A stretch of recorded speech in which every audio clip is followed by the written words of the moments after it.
Le podcast Les Coulisses vous présente The Legend Marco Foglio. Bonjour à toutes et tous, à tous les fans de pétanque. C'est l'épisode numéro 2, The Legend Marco Foglio. Marco, bonjour. Bonjour. Bon, Marco, on avait envie de revenir sur un fait marquant, j'ai envie de dire. Début septembre, la Marseillaise, en route pour la 7e étoile. Super tournoi. Ouais. À la finale. Et il y a eu quelques polémiques, il y a eu quelques discussions. Et on avait envie de revenir aujourd'hui avec toi sur cette grande finale pour rentrer un tout petit peu plus en détail, connaître un peu les coulisses, savoir ce qui s'est réellement passé entre vous trois. Réellement passé, il ne s'est pas passé grand-chose. Première fois qu'on joue ensemble, Stéphane Robineau, Dylan Rocher et moi, on fait une finale du mondial à Marseillaise, qui est tout simplement le plus gros concours du monde. Bon, ça représente 4 jours de compétition, ça représente un peu plus de 7500 joueurs, ce qui n'est pas rien, et en finale, on est 3 contre 3. Donc, le chemin est long. Le chemin est long, et surtout, ce qu'il faut savoir, c'est que tu n'as pas le droit à un joker, ce qui veut dire que tu peux perdre à la première, c'est terminé. Il n'y a pas, il y a pas de poule, il n'y a rien du tout, voilà, c'est éliminatoire direct. Bon, ce qui s'est passé, on perd, je vous expliquer pourquoi, mais il n'y a pas eu que ça. Pour moi, la Marseillaise, c'est beaucoup de choses. C'est déjà une connaissance. Bon, le petit Dylan Rocher, on le connaît, c'est le meilleur tireur du monde. Roby, on a joué une année ici, on avait représenté l'Auvergne, justement. On avait gagné les championnats avec Zonko Rannik, donc je connaissais Stéphane Robineau, mais nous n'avons jamais joué ensemble.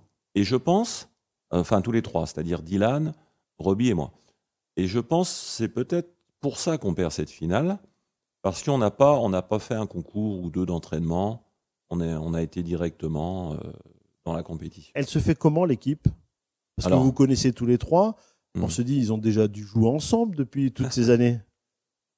Dylan et Roby, ils sont champions de France. Ils ont gagné tous les tournois majeurs depuis 3-4 ans sur l'Hexagone.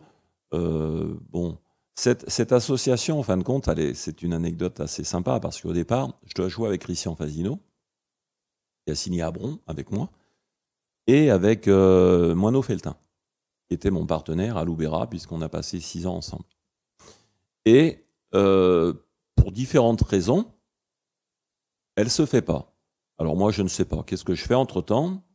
Nous sommes au mois de février, je pars aux États-Unis, je vais retrouver des amis là-bas, et je vais faire un stage de pétanque. Je me retrouve sur New York, sur New Haven, dans le Connecticut. De là, je pars dans le Maine, sur Blue Hill, au-dessus de Bangor. Donc, je fais plein de choses. Et puis, je reçois un message de Pierre Nallet, Pierrot 735. 735, c'est un coucou. Pierrot, tu sais pourquoi je te dis ça. Qui est, lui, le PDG d'Anaomi Immobilier, qui est un passionné de pétanque. Et c'est lui, justement, qui nous associe ensemble, les deux légendes, c'est-à-dire Christian Fasino et moi, et il nous fait venir à Bron, le pays de son père. Son père originaire de Bron, la banlieue de Lyon. Donc, on se retrouve là-bas. Et Pierre m'envoie un texto, tranquille. Il me dit, Marco, ça y est, je t'ai trouvé 2 partenaires. Je lis mon tel le matin. J'ai dit, OK, donc il y a du décalage, 6 heures. Je lui envoie un message. Je lui dis, mais qui sont les partenaires? Parce que moi, je n'ai pas envie de jouer quand même avec n'importe qui. Je cours après une 7e victoire, ce qui est le Graal pour moi, du plus gros tournoi du monde. Il me renvoie un truc, plein de points d'interrogation, parce que c'est un coquin, il aime jouer. Il dit, OK, d'accord. Et il m'envoie Stéphane Robineau, Dylan Rocher. Bonne nouvelle? C'est pas une bonne nouvelle, c'est une super, trop bien bonne nouvelle. Parce que c'est quand même exceptionnel d'avoir Dylan et Robineau, quoi. Et je réfléchis, je dis à tous les coups, c'est une connerie, quoi. Donc je prends mon tel, j'y passe un coup de fil par WhatsApp. Il me dit, non, Marco, passe un coup de fil à Dylan et à Robineau. Qu'est-ce que je fais? Je les appelle. Et Stéphane me dit, écoute Marco, ça y est, t'es prêt? Tu vas faire le pointeur ou tu fais milieu pour la Marseillaise? Ah bon, j'ai dit, c'est confirmé. Alors il me dit, oui, c'est sûr. Pierre nous demande de jouer avec toi. Et elle se passe comme ça. Donc la partie a été montée au mois de février par Pierre Nallet, tout simplement, qui est le PDG de Anaum Immobilier. Équipe emmenée par Marco Foyot, associé à Dylan Rocher, Stéphane Robineau, 15 étoiles à eux trois et qui peuvent encore un petit peu plus écrire l'histoire de cette compétition. Oui, ben déjà Stéphane Robineau a écrit la décennie du mondial parce que ces victoires, il les a acquises entre 2010 et peut-être 2020. Concernant Marco Foyot, c'est un petit peu plus vieux. Il peut rejoindre ce soir Albert Pisapia et Dylan Rocher est dans le sillon de Stéphane Robineau. Donc là, vous vous retrouvez la veille, l'avant-veille. Comment ça se passe? Est-ce que vous préparez? On va venir bien évidemment à la finale, mais comment ça se prépare un tournoi comme ça Alors, comment ça se prépare? Eh ben, c'est grave, hein, parce que, bon, vous savez qu'avec le Covid, avec le coronavirus qui sévit en France et bien sûr dans le monde entier, mon dernier tournoi que je fais avec Fasino, Fasino et Sario, mon équipe officielle de Bron, c'est début mars. Après arrive mars. Donc, pendant 3 mois, on ne peut plus jouer en France, on ne peut plus rien faire. Et je me retrouve à jouer au mois de début août. Ouais, début août, je vais faire un tournoi à Fréjus, au FIP, chez l'ami Jean Casal. Dylan Rocher, Robineau jouent avec la Croix, leur partenaire, et moi je joue avec les deux Feltin, Jessie et Moineau. Donc on se retrouve là-bas, mais on n'a toujours pas joué, hein, depuis le mois de mars. Et de Fréjus, donc, je pars à Marseille, et on se retrouve tout simplement le dimanche matin à 9h30 sur le terrain. D'accord. Faire. Ouais, pas de préparation. Aucune préparation. La veille à l'hôtel. Non. Non. Pas de tableau noir. Non, parce que Dylan, justement, la veille, la fédération avait pondu une compétition vers le Puy du Fou, là, le choc des Titans. Il a fallu qu'il rentre dans la nuit. Il était rentré à 3-4 heures du matin. Bien très judicieux, peut-être. Ouais, bien pour préparer la Marseillaise. Et il était obligé d'y aller par rapport à la fédération. Bon, ce tournoi, donc vous vous retrouvez le matin, tu le disais. Ouais.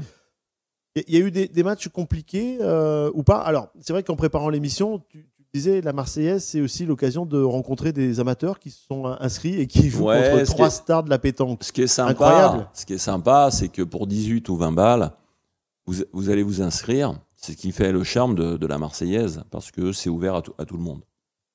Mais il faut savoir quand même que c'est une compétition officielle, que quoi qu'il arrive, à partir des 16e de finale, vous êtes obligé le 3e jour de présenter les licences. Ceux qui n'ont pas de licence, on dit que c'est un concours sauvage, c'est des grosses conneries. C'est pas vrai. Et donc on se retrouve là-bas. Et bien sûr, dans les journaux, dans la presse, on se retrouve ultra favori. Mais c'est pas simple, parce qu'on n'a jamais joué ensemble. Et la Marseillaise, c'est un concours qui est très très particulier. Puisque tu as 30, 40, 50 équipes qui peuvent gagner au départ. Hein. Même s'il y en a 2500. Mais le premier jour, le deuxième jour, donc tu peux rencontrer justement des gars qui sont, par exemple, tu vas rencontrer 3 générations, un grand-père qui va jouer avec son fils et son petit-fils. Tu vas rencontrer 3 femmes. Tu vas rencontrer des étrangers, bien sûr, quand les étrangers sont là. Malheureusement, il y avait pratiquement pas d'étrangers à cause du Covid. Mais c'est sympa, tu rencontres des Chinois, des Japonais, des Australiens, des Américains. Donc vous êtes un peu les Galactiques, le Real de Madrid. Oui. Alors bien sûr, quand on arrive la première partie, toute la presse est là, et aussi bien sûr les médias, télévision, France 3, enfin etc. Sur le terrain, on jouait sur le parking du Parc Chano. Et quand on attaque la partie, bien sûr, 300 personnes, les caméras dans tous les sens. Nous, c'est la première fois qu'on joue ensemble. Pour une partie de Marseille, qui sont là, les gars ravis, ils passent plus de temps à faire des photos avec nous et à faire des selfies. Et on gagne, je pense qu'on gagne 13-1. Et là, vous avez mis en place la tactique. Le milieu. Oui, parce qu'en fin de compte, volontairement, j'ai voulu pointer. Parce que Roby et Dylan ont l'habitude de jouer, puis moi, j'ai pris cette partie un peu à mon compte. Je dis, je vais essayer. J'aime pointer à Marseille. Alors que je suis capable, bien sûr, encore de faire le milieu. Ça me plaît bien. Mais j'ai voulu prendre cette décision, et ça a bien marché. En tout cas, c'est bien pointé de la part de Ludovic Montoro. Et je voudrais dédier cette finale à Zahir Bouamar, un excellent joueur lyonnais qui avait fait une finale de championnat de France il y a une douzaine d'années, qui est décédé. Voilà, cette finale est pour toi et pour tous les Rodaniens qui la regardent également. Il avait été en finale des championnats de France avec Guy Vincent et Christophe Sariot. Allez, première boule remarquable. Signé Marco Foyot. Vous en avez parlé tous les trois ou tu l'auras soumis? Non, Comment ça se passe? toutes les parties, on se regardait avec Roby. Qu'est-ce que tu fais? Tu veux pointer? Tu fais ci, tu fais ça? Bon, je lui dis laisse-moi, on verra bien. Ça m'empêchait pas de tirer et terminer les mènes. Hein. Ça m'est arrivé, j'ai dû tirer à peu près dans le mondial à Marseillaise. Sur l'ensemble des 4 jours, j'ai tiré à peu près 15 boules.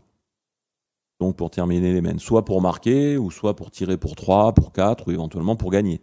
Même. Donc tout se passe bien. Oui, tout va bien. Tout va bien. Pas de problème. Et donc on arrive le premier jour, on gagne nos 3 parties. Le deuxième jour, on gagne 2 ou 3 parties pareilles. Et là, la pression commence à monter. Parce que plus les jours passent, plus les spectateurs sont proches de nous. Et là, on commence à jouer sur des carrés qui sont avec des petites tribunes, tout ça. C'est vraiment sympathique. Moi, ça m'excite beaucoup de sentir le public. Mais c'est vrai qu'on joue dans une période un peu compliquée. Et moi, pour moi, en plus de ça, j'ai un stand dans le parc Borelli où je vends du t-shirt, des polos, des cassettes, des livres, enfin, etc. Les gens me suivent et moi, systématiquement, à chaque fois que je termine mes parties, crac, je mets le masque parce que j'avoue que je balise. Il se passe quelque chose, surtout que nous sommes à Marseille. Protège, oui, tout à fait. Et il faut savoir que à quelques jours près, le mondial à Marseillaise est annulé. On était dans une zone alerte rouge quand même. C'était pas simple. Donc, du coup, peut-être un manque de... Non, la concentration est là, même si tu dois alterner entre la partie et ton stand. Alors, on prend des parties pas mal. Par exemple, en quart de finale, on tombe contre Souci du Maroc, qui a été vice-champion du monde, qui joue avec les 2 frères Reine du Vaucluse, de Carpentras, je pense. Une partie, quand même, l'année dernière, j'avais joué avec Mason Durk et Moineau Feltin. Et on avait perdu contre eux à la 7e. Donc là, c'est une revanche pour moi. Et je les prends en quart de finale. On arrive dans le carré d'honneur, dans le parc Borelli. Ils nous ont fait un petit Roland Garros. C'était vraiment très, très beau. Avec 2500 personnes, spectateurs, c'était vraiment très beau. Pour ceux qui ne connaissent pas, je te coupe, est-ce qu'il y a... ça encourage, ça tape des mains, ça chante ou ça reste quand même ambiance tennis? Non, grosse ambiance. Non, c'est moins select que le tennis et puis le public marseillais. Qu'on arrive, il m'est arrivé une anecdote, première partie, elle est filmée. Pas la première du dimanche après-midi, je crois, elle est filmée. On a joué contre une équipe, les spectateurs m'ont fait tirer une boule, par exemple. C'est ce qui se passe pour moi. Il y a, la boule est à 1,50 m derrière, c'est pas le jeu. Normalement, en temps normal, si je fais une demi-finale, une finale, je pointe. Et les Marseillais, le public, ils commencent à taper des pieds, aller Marco, tire la boule, tout nanani. Alors que moi, je suis déjà accroupi pour pointer. Bon, ça tourne, ça vire. L'arbitre a failli me mettre un carton encore parce qu'on a qu'une minute.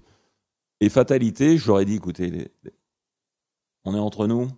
Alors je vais vers le public, je vais tirer. Bon, fatalité, je tire, je manque. Et on gagne la mène d'après. Ça, c'est le côté marseillais que j'aime. C'est assez sympa quand même. Bon, je t'ai coupé, nous sommes en demi-finale. Ouais, donc nous sommes en demi-finale. Et là, je prends mon ex-partenaire de l'année dernière, Mason Durk, avec qui j'ai fait les championnats pour l'Oubera, qui est associé à Morel, le pointeur, et à Sonny Even. Très fort tireur. Et là, on leur saute à la gorge. Enfin, une expression. Et nous partons 11-0 en demi-finale. Donc, la partie se passe bien et on gagne relativement facile. Et là, on se retrouve donc de 15h. On se retrouve de 15h et la finale est à 20h30. Qu'est-ce qu'on fait? Alors pour moi, il est hors de rester dans le parc Borelli parce que c'est 500 selfies, c'est 2000 signatures, enfin c'est tout un bins. Et puis, je veux m'échapper. La pression, le soleil, tout ça. Dylan fait pareil et Roby fait pareil. Donc, on se retrouve à l'hôtel. Moi, entre-temps, je veux dormir, j'y arrive pas. Qu'est-ce que je fais? J'ai la piscine, un petit maillot, un peu de bronzing et je me fous. Je me tape une tête à la piscine, c'est sympa. Je me dis, tout va bien pour moi. Et donc, on arrive. Présentation le soir, 20h30, tous les ponts de Marseille sont là, beaucoup de spectateurs. J'ai une bande de copains qui sont ici avec moi aussi. et qui sont dans le public. Tu ressens la pression, même après toutes ces années? C'est une pression naturelle, puisque tu fais une finale Oui.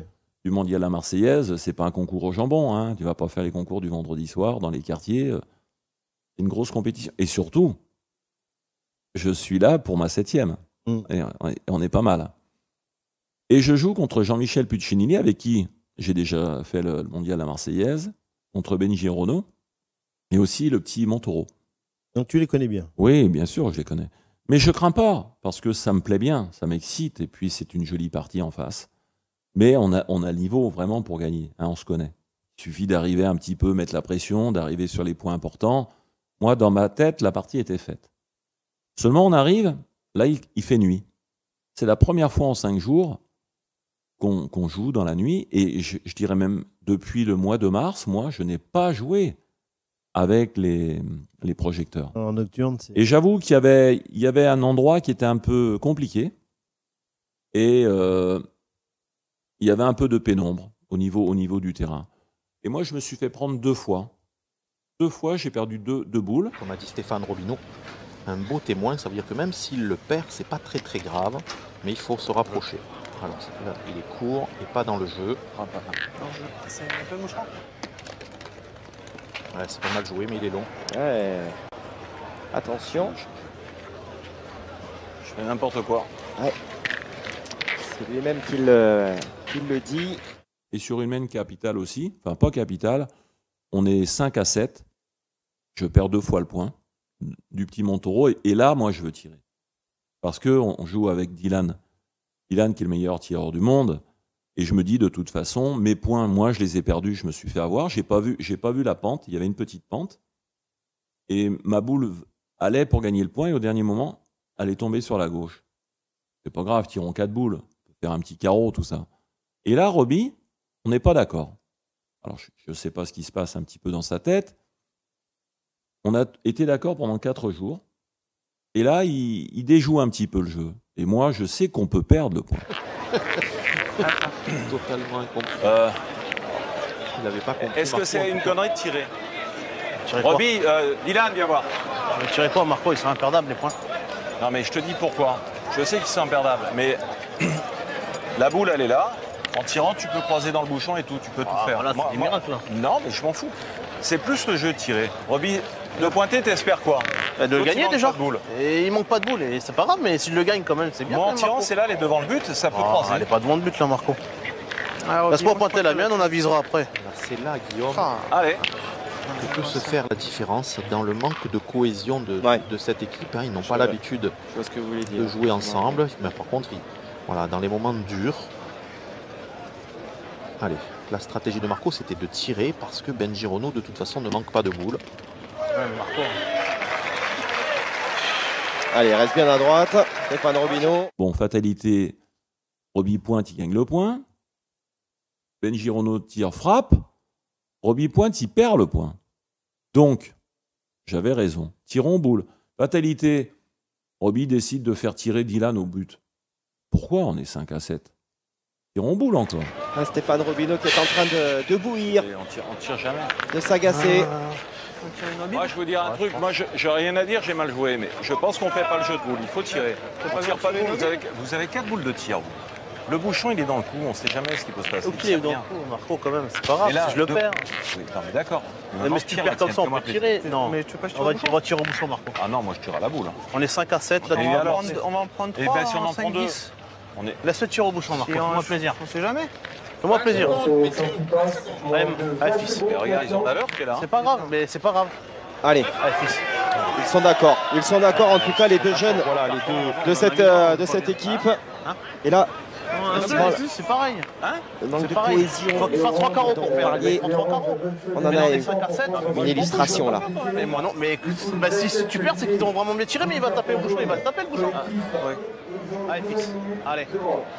Allez, c'est les tiens. en Il plus. repart Allez, frère. avec allez, une encore. minute complète. Dylan Rocher, Allez. il a tout loisir de se positionner et d'aller chercher ce bouchon. Allez. On imagine la réaction de la foule s'il y parvient. Non, il est pas droit. Non, il est pas droit. Il est pas droit. On va Dommage.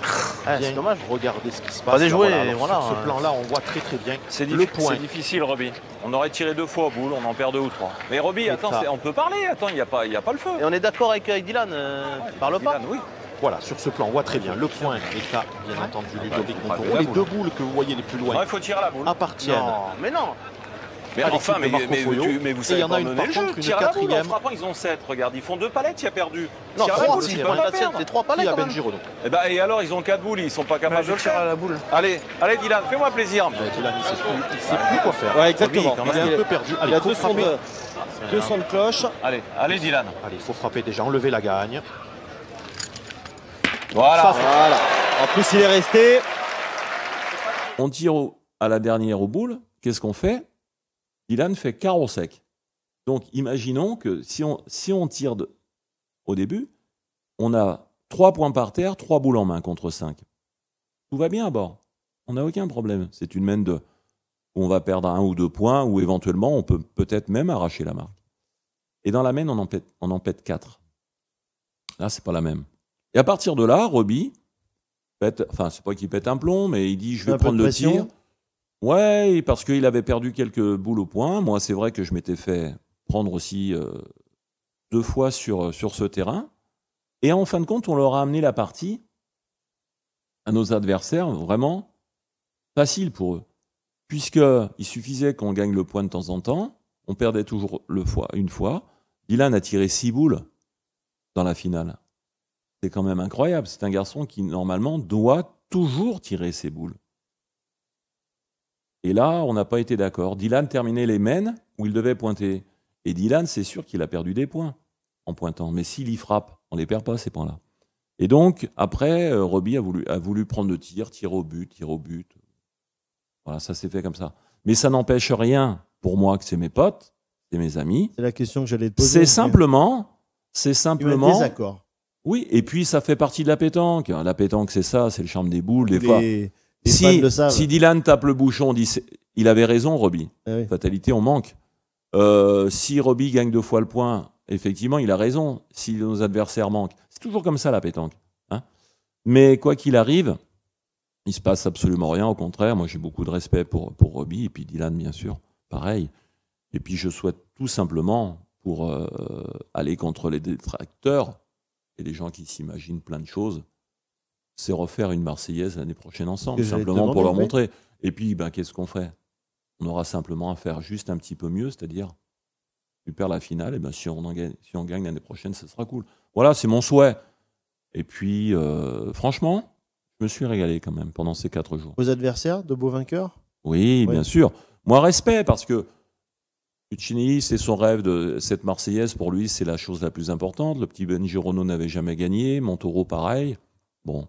Et puis, je me suis dit, après tout, j'en avais gagné 6. Je perds en finale pour ma 7e. Je pense qu'il y a des choses qui sont quand même beaucoup plus importantes.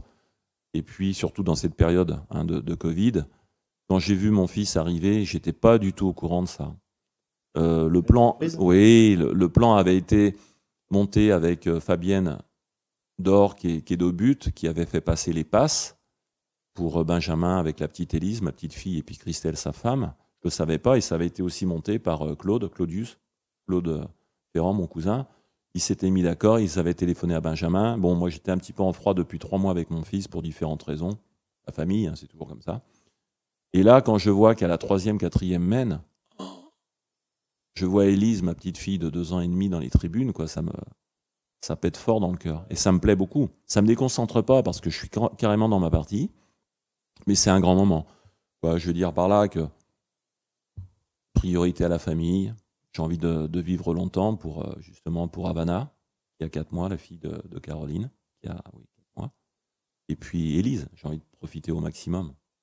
Et partager avec et les puis gens partager avec vous. qui nous regardent et qui nous écoutent. Voilà. Partager un peu toutes ces émotions, ces souvenirs. Bon, on a parlé un petit peu d'actualité avec cette Marseillaise. On avait envie d'y revenir. Ouais, bien sûr. Il faut mettre les choses au point. Ouais. Et voilà, le fait de savoir que l'année prochaine, vous êtes prêts à repartir tous les 3. Ouais. Gagner. Bon, tu as gagné le surnom du Michel Platini de la pétanque. Ça nous a mis. Ah oui, on avait fait. Là, j'étais surpris. Je me suis retrouvé sur une émission de Apolline de Malherbe. Et 2 minutes 30. c'est assez impressionnant, quoi. C'était pas mal, je m'y attendais pas du tout. Bon, bah super pour ce deuxième épisode. On a parlé de ton ami Passo lors de la première émission. Ouais. Et la prochaine, on va parler de ta jeunesse. Merci, Marco, pour ton émission. Ben, merci à La toi. numéro 2. Et on se dit à très vite pour l'émission numéro 3, mesdames et messieurs.